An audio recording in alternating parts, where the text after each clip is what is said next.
Transurfing is a pendulum, a very large pendulum, but it is directed against all other destructive pendulums. Their destructiveness lies in the fact that they force a person to march in the general formation.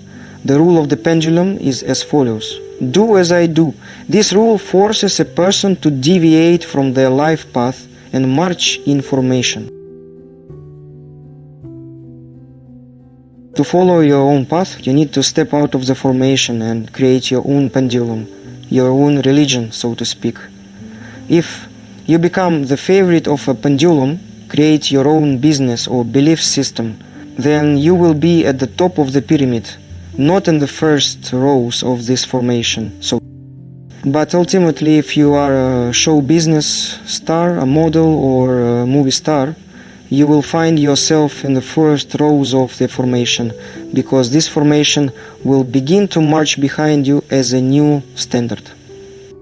But before doing this, it is necessary to first step out of the formation and create your own pendulum.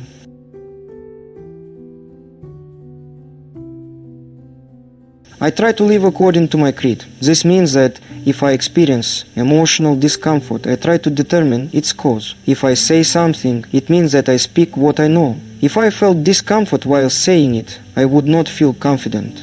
This would mean that my state of inner harmony would be disturbed, and I do not believe that knowledge that has flaws or cracks can resonate with millions of people. The thing is, until recently, I could not understand why my books, more precisely Transurfing, because I did not invent Transurfing. I'm merely a retransmitter of this ancient, primordial knowledge.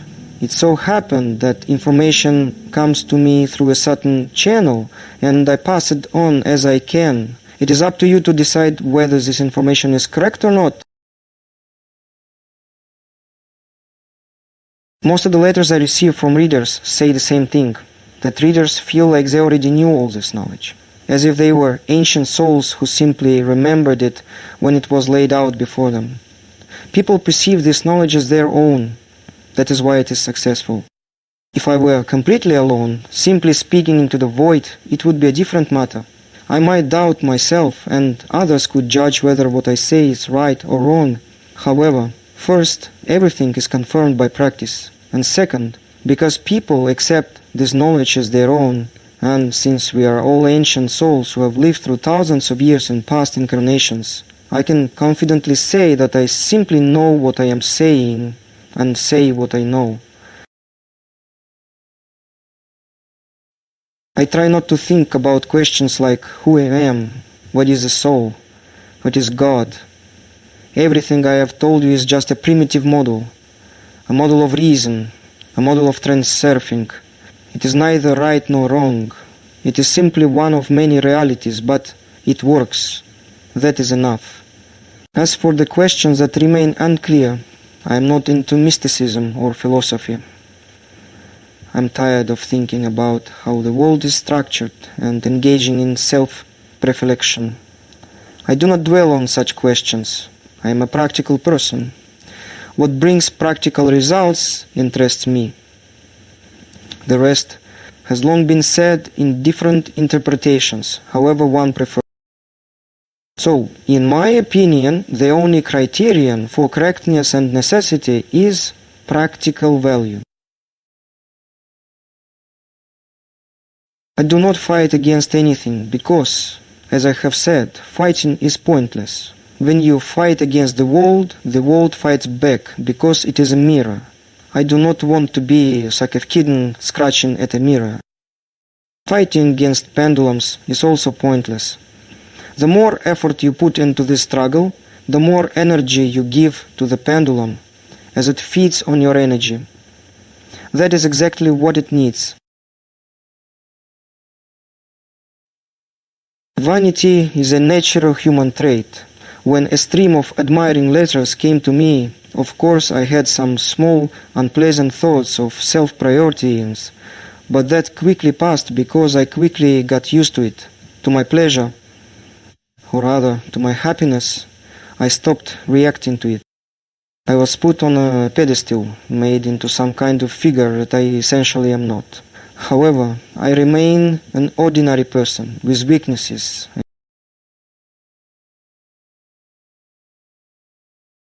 and shortcomings. Pendulums still affect me too.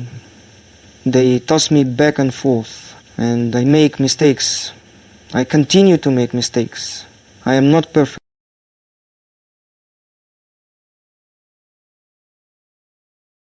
I can only advise you one thing. Do not judge yourself for mistakes. Allow yourself the luxury of making mistakes. You do not need to fight against yourself or the surrounding world. When you stop fighting, you will gain freedom from things like vanity, guilt complexes, inferiority complexes, and other chips that are embedded in the mind. I am not afraid, but I do not want to live to an age where old age becomes a burden to myself and those around me.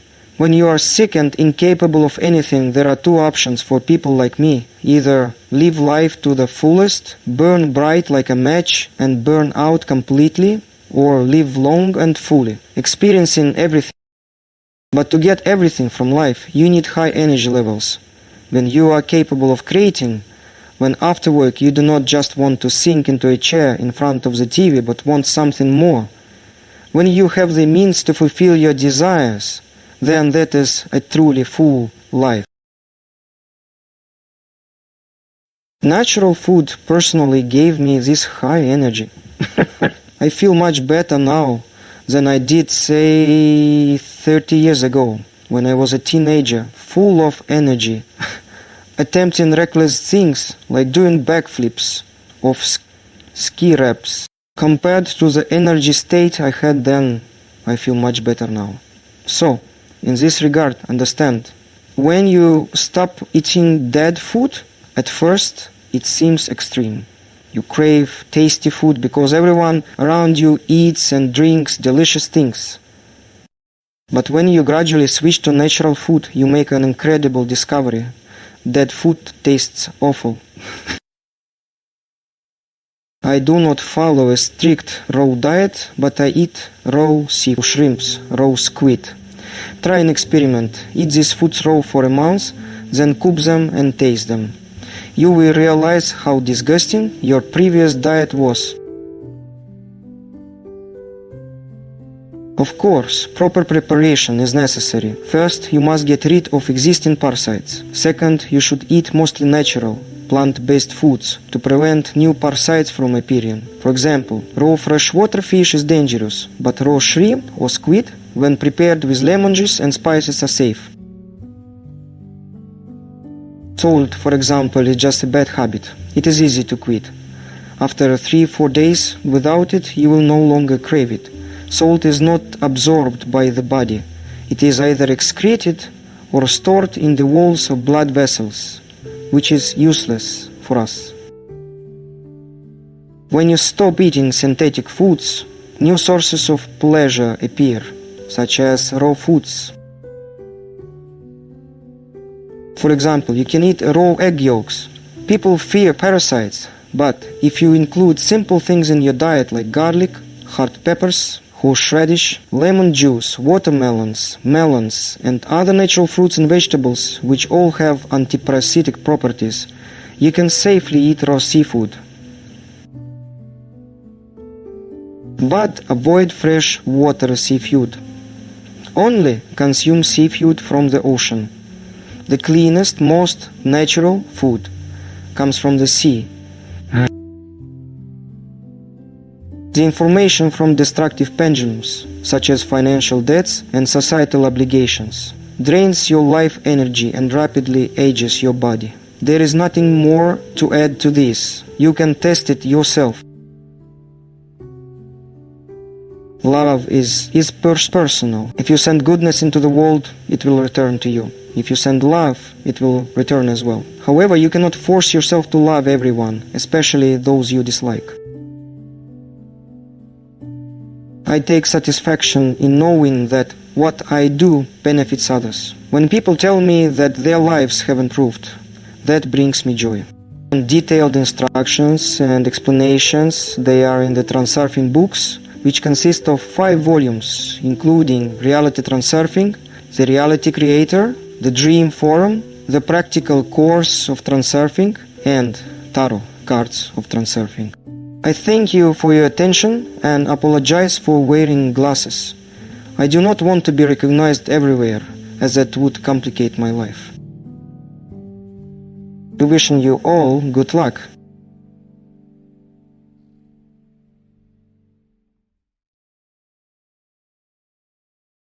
They control and guide our own destiny. There are 3 common ideas about destiny. One says everything is already written and predetermined. Another says destiny is completely in our own hands. And the third view says our destiny is shaped by our past lives or karma. Which one is true? Actually, all 3 can be true, and that's exactly what Transurfing helps us understand. People who know Islamic teachings might have heard that our lives are written in a book. This gives the impression that the past and future are already recorded and unchangeable. But that's just one side of the story. If you read the Quran carefully, it also mentions that a person has more than one destiny, more than one life path, a whole tree of possible outcomes. Transurfing is about sliding between these different lines of life, not by chance, but through our choices. Our world has 2 sides. One is the material world that we can see, and the other is a metaphysical space full of possibilities. Everything that has happened, is happening, or could happen already exists in this space. It might sound strange, but past, present, and future all exist at the same time. We only experience life step by step because of how human perception works. Time itself is actually an illusion. We see time as movement, like watching a movie, frame by frame. But in the space of variations, all possibilities are already there, like film strips stored in an archive. So when we choose a path in life, we are really choosing which film will be played. If someone lives life without awareness, they just go with the flow. The film plays randomly, and they call it fate. But if someone wakes up to this concept and starts making conscious choices, they can pick which film plays. They can manage the course of their life. So, if a person believes their destiny is fixed and unchangeable, that's exactly how. Let me give you my own example of how I managed to write books that became worldwide mega bestsellers. It all started at a point in my life when every hope and plan collapsed. I found myself in a pit so deep it seemed impossible to get out. I was on the verge of a total nervous breakdown. Life itself felt like it was falling apart. And then something happened. An initiation, as esoterics call it. Or simply, my brain got rewired. One morning, the word transurfing spun in my head. I had no idea where it came from or what was happening. All I felt was a shock, not physical, but mental, like my psyche had been hit by lightning. After that, pieces of information started pouring into my mind spontaneously, fragmented, scattered, but powerful and practical. I quickly realized this knowledge had the power to change lives in an instant. I carried notebooks everywhere, scribbling every 10 to 15 minutes, no matter how distracted I was. I juggled work, life, and these sudden flashes of insight, trying to piece together a mosaic that eventually became a system that allows you to manage reality, to choose the movie playing in your life's projector. When I started writing the book Reality Transurfing, I only had glimpses of the whole picture, but by the time I finished, I understood it deeply, what esotericism really means, and how difficult it is to surprise people with new ideas now, since so much knowledge has already been shared. I asked myself, why am I doing this? The reality is, breaking through as an author is brutally hard. There's an unspoken rule among writers. If you can't write a bestseller, don't bother writing at all. Publishers and editors have no time. They skim through hundreds of manuscripts a day, throwing away most without a second thought. New authors often feel useless because their work is ignored. Writing a story is one thing, but writing a book is a whole different game, much harder. Yet, from the very start, I knew which film I wanted to play on my life's projector. I was determined to become a best-selling author. Now, and in the future, I won't sugarcoat it. Reality is tough. But I have to share this because everyone wants stunning success, or at least most people do, but only a few actually reach the top. So, what's the point of managing reality? It's about constantly focusing your attention on the film you want to play in your projector, the frame that shows your final goal, and the picture of success you want to create. You have to draw it in your mind, live with it, and scroll through it systematically, like a slideshow. Your thought form, which you broadcast into the world's mirror, speaks clearly. This is the shot I want in my life. It's simple, but most people don't do it systematically. They expect immediate results and get discouraged. Reality obeys your thoughts, but it moves slowly, like old photographic paper developing in a solution. The image appears gradually, sometimes very late. Reality can seem indifferent or unresponsive, but that's just an illusion. I knew from the beginning what my final picture would be, a popular worldwide book called Transurfing spreading around the globe. That thought was an avalanche in my head. I constantly transmitted it as a powerful thought form. I wrote boldly, brilliantly, and with confidence. Ideas flowed like a genius. I told myself, I am a genius. My books make a strong impression. Why be shy? Whatever you order from life, you receive. I embraced that fully. Despite being a physicist by education and having only average literary skills, I chose my film with unwavering certainty. The intention was aligned with the universal, God's intention. Because I am God's child, how could I doubt my intention would manifest? I didn't just hope my book would be published and become a bestseller, I intended it with unshakable resolve. I sent proposals to the top 20 publishing houses in Moscow and St. Petersburg. Many of which ignored me. But that didn't stop me. I wasn't discouraged. This is the essence of transurfing. Intention, focus, and persistence, regardless of external setbacks. What's the point of this? To move your image in reality toward you, you have to take the first step. Imagine standing in front of a mirror. If you want your reflection to move toward you, you have to move first. How do you take that first step? Like a kitten pawing at its reflection, unaware it's its own image, just waiting and hoping the mirror will show the fact itself. You can't just wait and hope. If you knock on the door of a publishing house, it won't open by itself. You want the publisher to find you, so create the thought form. The publisher finds me. Send it out calmly and clearly, like a reflection in the mirror. I did the same. I sent out this thought form filled with peace and calm, hoping for publishers. But I knew thought forms alone weren't enough. I had to take concrete steps. The world is both material and metaphysical, so you have to work on both sides of the mirror. That's why I created a mailing list and a website, slowly posting excerpts from my book, telling people they could watch their chosen movie in their own projector, because what you choose reflects what spins in your reality. You have to broadcast your thought forms consistently to make things happen. The truth is simple, but there's another side to it. Forces exist that try to stop us from realizing our destiny. On this planet, a civilization of parasitic consciousness lives in the subtle world. These energy informational structures, called pendulums, form when groups of people think alike, caught by a shared idea, be it a TV show, work, or enthusiasm. Mental energy synchronizes and creates independent structures that feed on people's energy. For example, at a football match, if you could see the subtle world, you'd notice a black ball hanging above the stadium, sending tentacles to every fan. As passion heats the crowd, the ball grows bigger, feeding on their emotional energy. By the end, it becomes a huge black cloud, then collapses and flies away. The same happens at concerts or shows. Pendulums feed on our energy. There's nothing wrong with this. People naturally give away energy. When a player scores, the energy flows to the pendulum, not the player.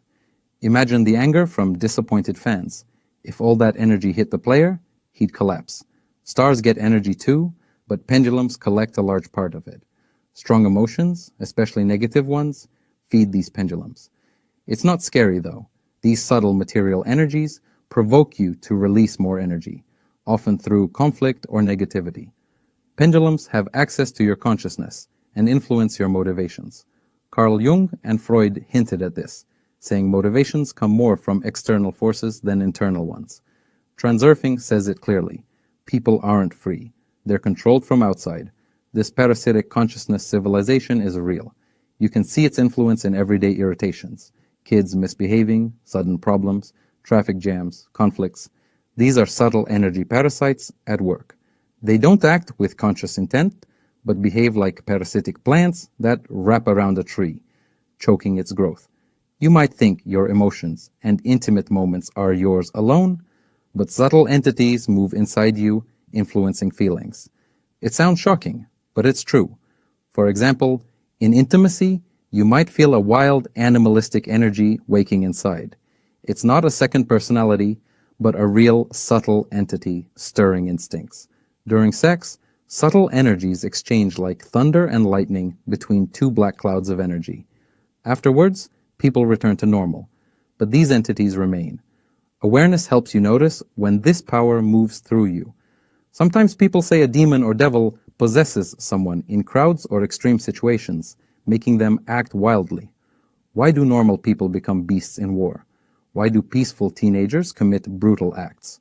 Why did Germans in World War II commit atrocities? When you express strong emotions, especially negative ones, you give energy to the pendulum. But it is not only this that is scary. What is scary is that this object of subtle material energy also does everything to release more and more energy. That is, it provokes you into conflict situations, into the emission of negative emotions. It actually controls you. It has access to your consciousness. As far as I am concerned, even Carl Jung's disciple Freud spoke about this with unusual boldness for that era, that human motivations are determined, for the most part, not by internal content, but by something external. In Transurfing, this is stated unequivocally. Scientists, researching the psyche, study man in vain as an independent object, as if it were a self-contained property. The truth is not in how the mind works, but in the fact that a person is not free in his will. He is controlled. What controls him from the outside is a second civilization, a civilization of parasites in consciousness. You can perfectly see how they do it in your own example. If more and more new sources of irritation appear around you, children walking on their heads next to you, people around behaving oddly, strangers pestering you with problems, traffic jams forcing you to hurry, struggling to get through a door while a line of sloths moves slowly in front, then you start to lose control. The whole day goes like this. You yell at your loved ones at home, then at work, conflict continues. All this is induced. These subtle material objects are not consciously plotting. They do not have a deliberate plan to push you. Number, they are similar to parasitic plants, like vines that twine around a tree and do not let it breathe freely or develop. You probably think you have emotions yourself, but in reality, in many cases, it is not you who has sex, anger, passion, or fear. It is these subtle material entities moving within you. This may sound shocking, but judge for yourself. Here you are in the office, a man and a woman. Everything is calm. People appear normal. But in an intimate setting with your partner, suddenly something wild appears in the eyes, some animal shade. You feel that something wakes up inside, a beast. Where does it come from? Is it really inside you? Some second personality that turns into a beast? The ancients understood it differently. You remain the same person, but into you moves a very real essence. That is why you feel that the beast or animal instinct wakes up. There is nothing to fear in principle. Reality is simply like this. Two people have sex, entities from the subtle material world enter. If you watch the picture both materially and immaterially, you would see thunder and lightning between them, exchanges of black clouds of energy. After sex, it ends. The entities fly away, and you again become balanced people. The same with many other cases. You can notice it yourself if you switch on your awareness and observe what is happening with you. You will see that some force enters you and begins to act as if from the outside. People usually say, a demon possessed him, or the devil entered him. This is said especially when a person is in critical or extreme situations or in a crowd where they begin to behave inadequately. In a crowd, for example, why does a normal person turn into something else? Why does a man who went to war become a beast? Why does a mentally healthy teenager in a pack brutally kill another person? Parents swear on the Bible their son was kind and harmless and never thought You don't fight. You don't hit anyone. Imagine standing before a mirror. If you lash out, striking it with your paws, all you do is hurt yourself. But if you remain calm, if you stop fighting with the reflection, something fascinating happens. You become invisible. They don't see you anymore until you bark. It is only when you release energy, uncontrolled, aggressive, chaotic energy, that you stand out. And this is exactly what happens in life. People are constantly fighting, competing, pushing with their elbows, struggling for a place under the sun. They think this is the only way to survive. But what if instead you just calmly step out? What if you dare to leave the line, to move out of order? Suddenly, no one can detain you because you are no longer playing by their rules. This is the essence of freedom. If we try to understand this deeper, we see that all conscious human psyche is tied to reason. Reason is what society praises, what schools teach, what systems condition. But beneath reason lies something else, the subconscious, which belongs to the soul. When we are born, we receive intelligence as a gift, but we are also born as a blank slate. Onto this slate, society begins to apply its patterns, its diagrams, its stereotypes. These become the frameworks through which we are forced to think and live. As a result, the soul begins to fade into the background. It is not heard. Its voice is drowned out. And yet, it still speaks. It is the quiet voice of your heart, your subtle premonitions, your vague guesses. Sometimes it appears as a gentle attraction, other times as a quiet rejection. But the problem is this: the human mind dominates the soul.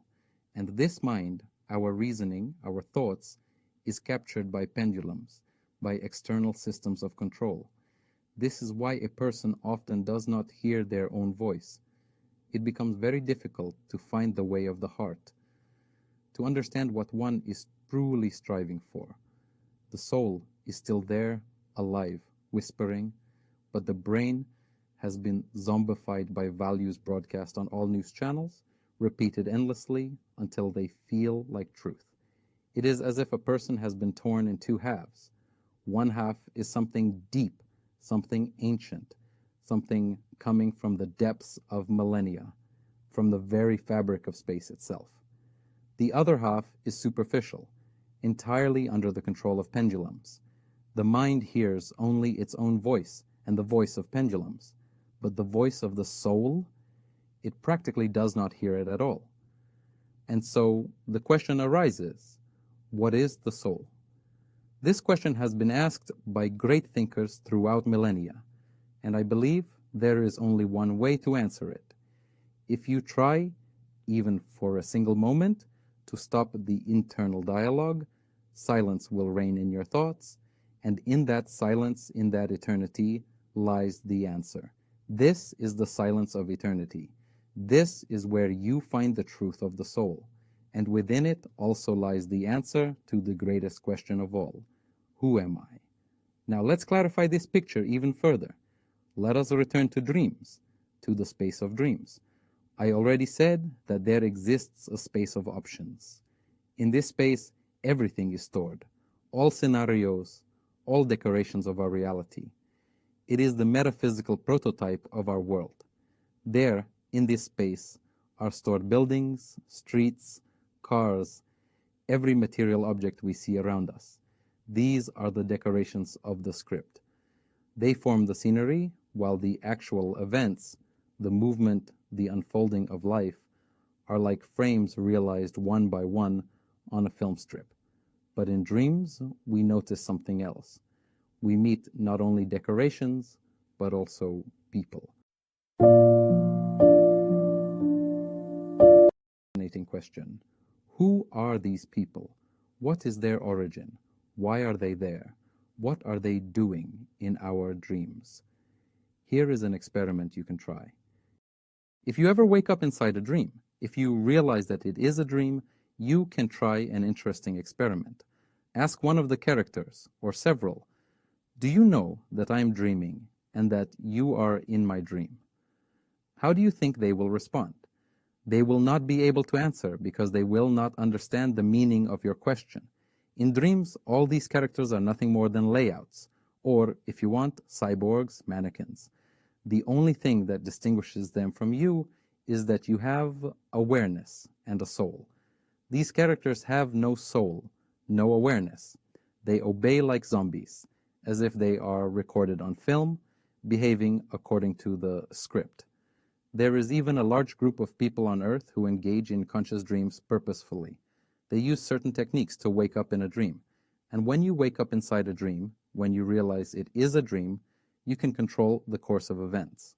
For example, if you want, you can take off and fly somewhere. If someone attacks you, with effort, even a slight effort of will, you can turn your attacker into a frog. But if you are unconscious, if the dream controls you, you have no control over the events. If someone is chasing you, you run away. If you are tormented by nightmares, your only thought is to wake up. If someone attacks you, you fight blindly, not realizing that with your thoughts you could change the reality of the dream. You are completely immersed. The dream dominates you. You obey rules that were never invented by you. But if you wake up in the dream, you gain freedom.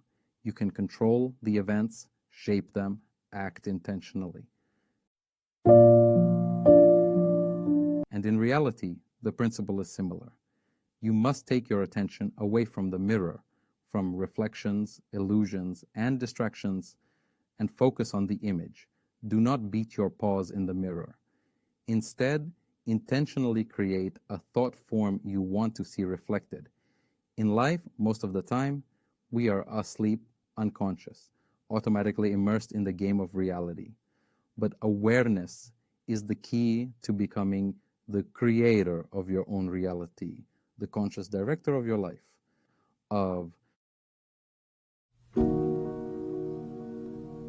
Take something simple, like a hamburger. When you unwrap it and take that first bite, it feels like satisfaction, comfort, maybe even happiness. But if we zoom out and trace its journey, the picture gets massive. Machines had to be built, factories had to run, farmers planted, harvested, transported, trucks crossed countries, cows were raised, grain was milled, bread was baked, entire systems moved, just so that burger could land in your hand. And when you eat it, you get that burst. But soon the balance flips. Heaviness, sleepiness, the sugar crash, sometimes even guilt. The pendulum gave you a loan of pleasure, then immediately demanded its interest. Now swap the burger with a cigarette. The moment you inhale, it feels sharp, alive, calming, a quick fix. But then the body demands another. The lungs tighten, energy drops. The pendulum's tax collector shows up again, whispering, more, more, more, or go even deeper, to drugs. The first rush feels like freedom, escape, power. But the cost is brutal. Every high is followed by a low, every loan by debt, every moment of control by years of slavery. The pendulum doesn't just take interest. It starts taking your entire account. Think of it like this. The first time you taste a sandwich, it's delicious. Your brain rewards you with dopamine. Now, imagine a drug as that sandwich, but with the volume turned up 1,000 times. Suddenly, your brain is flooded with the ultimate flavor, the ultimate reward. At first, it feels like the pendulum is giving you a gift. But here's the truth. It's not giving, it's baiting. The pendulum feeds in two ways. On the high, when you're chasing that first magical taste, craving more, planning, obsessing. All your attention and energy is locked on the substance. That energy is food for the pendulum. On the crash, when the high wears off and you hit emptiness, guilt, shame, or pain. Now you're suffering. And again, your focus, your emotions, your struggle, all of that is food too. So no matter which side you're on, pleasure or pain, the pendulum keeps eating. You think you're consuming the drug, but really, the pendulum is consuming you. That's why addiction never ends at balance. The sandwich of pleasure is always followed by a bigger sandwich of emptiness. You pay interest on every bite, and the pendulum fattens itself every single time. because whether you're desperate for the next high or drowning in regret after the fall, you're still feeding it with your life force. Addiction is just the clearest, most brutal version of what the pendulum does to all of us. Some people see it in heroin or meth, others in scrolling Instagram, binging junk food, or obsessing over toxic love. The pattern is the same: borrowed joy, stolen energy, endless debt. The pendulum will do everything it can to keep the system in equilibrium. If it doesn't, the system falls apart. Think about families. Most conflicts at home don't start because someone wants to fight. They start on the initiative of the pendulum. At first, in the honeymoon phase, everything is perfect. You don't notice the little things, but slowly the irritations creep in. Someone chomps too loudly, someone throws clothes around. That tiny spark turns into conflict. The pendulum holds both people like puppets on strings. One twitch sends irritation down the thread, the other reacts, and suddenly, word for word, you're in a quarrel. Now, here's the paradox. Families that quarrel often usually last. Why? Because conflict feeds the pendulum. The more conflict, the stronger it becomes. And the stronger it becomes, the more power it has to keep the system, the marriage, the family, from breaking apart. That's the second law in action. It maintains equilibrium through energy, but it doesn't stop at families. Pendulums feed on addiction the exact same way.